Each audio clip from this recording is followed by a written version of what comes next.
హైడ్రాకి సంబంధించి రేవంత్ రెడ్డి చెప్పినటువంటి స్టేట్మెంట్స్లో మనం కొన్ని చూడాలి. ఒకటి, కొత్తగా స్పోర్ట్స్ విలేజ్ అనేటువంటి కాన్సెప్ట్ ఏదైతే ఉందో దట్ సంథింగ్ రియలీ ఇంట్రెస్టింగ్. హైదరాబాద్లోని కబ్జాలను నివారించడానికి, సిటీ విస్తరణకు అనుగుణంగా అభివృద్ధి చేయడానికి Hyderabad disaster management and assets హైడ్రాను ఏర్పాటు చేశామని సీఎం రేవంత్ రెడ్డి తెలిపారు. చెరువులు ఆక్రమించాలంటే భయపడాలి, నాలాలు కబ్జా పెట్టాలంటే గుండెల్లో వణుకు రావాలి అనే హైడ్రాను తీసుకొచ్చామని చెప్పారు. రోడ్లను ఆక్రమించుకుంటూ అడ్డంగా ఉంటామంటే కుదరదని హెచ్చరించారు. చాలా దేశాల్లో స్టడీ చేశాకే హైడ్రా ఏర్పాటుపై నిర్ణయం తీసుకున్నామని పేర్కొన్నారు. శుక్రవారం అసెంబ్లీలో హైడ్రాపై రిప్లై సందర్భంగా సీఎం రేవంత్ మాట్లాడారు. ఇంతకుముందు జీహెచ్ఎంసీ పరిధి 600 చదరపు కిలోమీటర్ల మేర మాత్రమే ఉన్నదని, ఇప్పుడు హైడ్రా ఏర్పాటుతో దాన్ని 2000 చదరపు కిలోమీటర్ల వరకు విస్తరించామని తెలిపారు.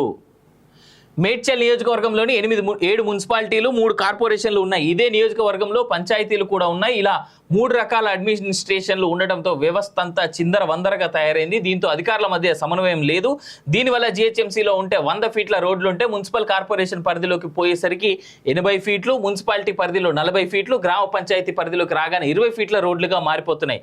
దీంతో జీహెచ్ఎంసీ ఏరియాలోనే సిటీ నుంచి పంచాయతీ పరిధిలో ఉన్న ప్రాంతానికి వెళ్లేసరికి ట్రాఫిక్ జామ్ అయిపోతున్నదని రేవంత్ అన్నారు. నాలాలు కూడా కుచించుకుపోతున్నాయని, చెరువులు చాలా వరకు కబ్జాకు గురవుతున్నాయని ఆవేదన వ్యక్తం చేశారు. కండ్ల ముందే చెరువులు మాయమవుతుంటే ఏం చేస్తున్నారని హైకోర్టు ఆగ్రహం వ్యక్తం చేసింది. వరద మన దగ్గరికి రావడం లేదు, మనమే నీళ్లు ఉండే దగ్గరికి ఇల్లు కట్టుకుంటున్నాం.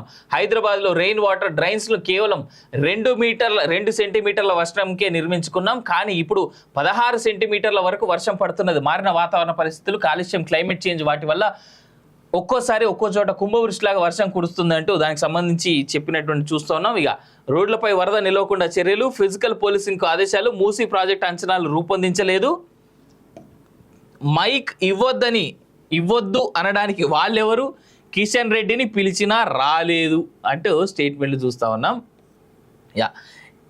సిటీకి తాగునీళ్ళు ఇచ్చిందే కాంగ్రెస్ అంటూ చూస్తూ ఉన్నాం కదా.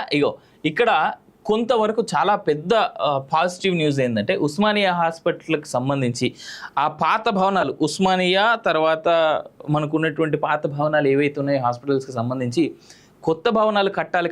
లాస్ట్ టైం కేసీఆర్ అన్నాడు నేను కడుతున్నా, కట్టేస్తే అసలు అయిపోతుంది, మనం వెనక్కి చూసుకోవాల్సిన పని లేదు, 10 ఏళ్ల పాటు తాత్సారం చేసిండు కదా. అట్లీస్ట్ నిన్న ఒక స్టేట్మెంట్ ఇచ్చిండు,